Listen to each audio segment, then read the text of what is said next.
Selamat pagi anak-anak. Apa kabarnya? Semoga kalian sehat selalu ya. Kita belajar bersama Mr. Herman.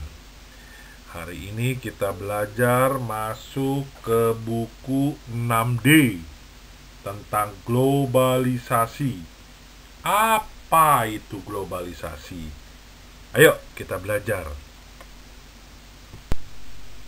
Globalisasi adalah masuknya semua aspek kehidupan yang mendunia.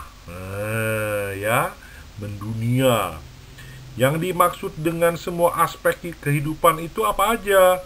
Mulai dari makanan, pakaian, budaya, sampai dengan media komunikasi dan informasi, termasuk transportasi ya. Nah, ini contoh makanan tradisional ya, zaman dulu nih ya. Sekarang masih ada gak ya? Nah, lihat tuh, ada kelapa parut, cendil, gatot, tiwul. Waduh, kalian pasti nggak tahu nih. Tapi Bapak yakin mami papinya pasti tahu. Coba tanya mami papinya, tahu gak ya? Nah, ini makanan modern ya. Sudah terkena globalisasi nih makanan ya. Makanan orang barat masuk ke Indonesia. Nah, itu juga salah satu contoh globalisasi ya. Kalian pasti tahu nih makanan-makanan yang ada di gambar ini. Nah, berikutnya ini mengenai pakaian ya. Ini pakaian zaman dahulu ini. Boleh dilihat tuh contohnya tuh. Pakaian zaman dahulu. Nah, kita bandingkan dengan pakaian yang modern, sudah terkena globalisasi. Nah, lihat ya. Ini contoh pakaian yang sudah modern. Tuh, bandingkan yang zaman dahulu sama sekarang. Pasti lebih bagus yang sekarang ya, lebih modern.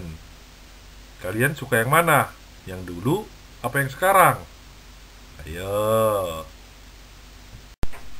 Nah, ini alat komunikasi tradisional zaman dahulu ini ya, pakai surat.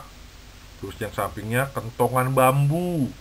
Nah, ya kalau ada bahaya pakai tong tong tong tong tong tong tong. Nah, ya. Atau mau ada rapat tong tong tong tong tong tong bunyiin. Kalau mau ngasih surat nih, ya, ke orang tua mungkin di kampung kayak Pak Herman, ke mau kirim kabar ke Medan pakai surat itu butuh berhari-hari lama. Ya. Nah, bagaimana alat komunikasi yang modern? Kita lihat ya. Ini alat komunikasi yang modern ya. Berkat teknologi, kemajuan teknologi, akhirnya terciptalah alat komunikasi modern yaitu handphone dan telepon. Ini akibat dari globalisasi ya, bagus ya yang ini. Sekarang kalian sudah tahu ya apa itu globalisasi ya, mendunia ya. Semua ada di genggaman tangan kalian ya. Ada berita dari Amerika, misalnya ada bom ya, menara kembar runtuh. Dalam sekejap kita bisa tahu, oh, dari internet, teknologi. Kita mau pergi ke Papua, naik pesawat ya, dalam hitungan jam udah sampai. Tidak butuh waktu yang terlalu lama ya. Nah, sekarang dampak dari globalisasi ini ada dua macam, ada dampak positif dan ada dampak negatif. Yuk kita belajar dampak positif akibat globalisasi. Dampak positif dari globalisasi yang pertama itu perubahan tata nilai dan sikap. Dengan perubahan sosial budaya, tata nilai dan sikap masyarakat pun cenderung mengalami perubahan, yaitu dari berpikiran tidak rasional ke arah yang rasional. Karena apa? Karena sudah pinter ya. otaknya itu udah banyak pengetahuan, ya, yang tadinya tidak tahu, akibatnya sekarang sudah jadi tahu. Nah, ya, nggak bisa dibohongi lagi. Yang kedua, berkembangnya ilmu pengetahuan dan teknologi. Jelas, ini sangat membantu ya. Dengan berkembangnya ilmu pengetahuan dan teknologi, masyarakat menjadi lebih mudah dalam beraktivitas dan mendorong untuk berpikir lebih maju. Nah, yang ketiga, komunikasi. Ya, cara orang berkomunikasi saat ini makin canggih seiring dengan ditemukannya berbagai alat komunikasi seperti telepon seluler, internet, dan sebagainya. Dengan alat-alat komunikasi tersebut, kita makin mudah berhubungan dengan orang lain dimanapun dan kapanpun, ya. Tidak ini oleh jarak, ya. Jarak itu semakin dekat, ya.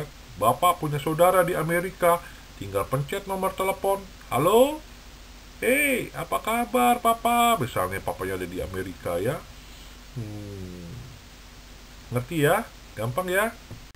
Yang keempat, meningkatkan kualitas diri.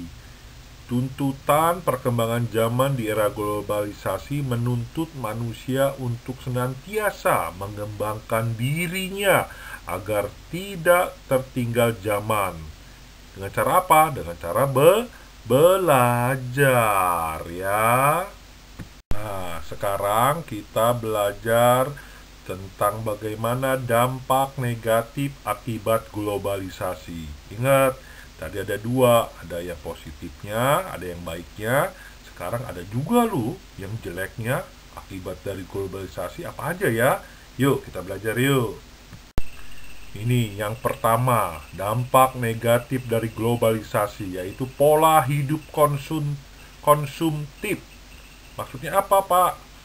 Ini kita jadi sering belanja ke mall, ya, lihat handphone baru keluaran, beli, keluar lagi bulan depan, beli lagi, ganti, itu konsumtif namanya, ya.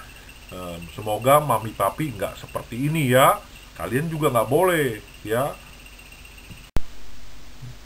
Yang kedua yaitu sikap individualistik. Apa itu maksudnya? Nah, ini ya.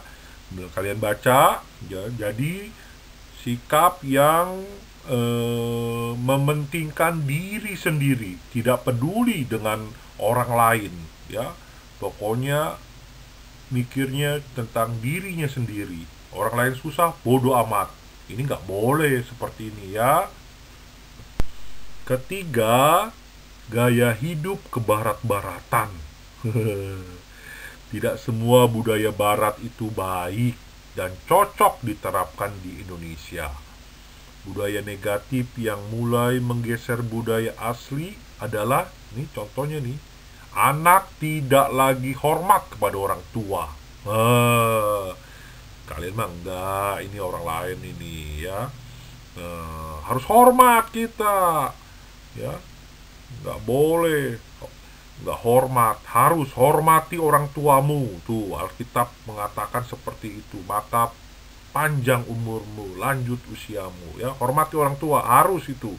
Bapak tekankan itu, harus hormati orang tua, harus hormati orang tua. Oke, setuju? Nah, itu, ya. Ada juga kehidupan bebas remaja, ya, nggak boleh.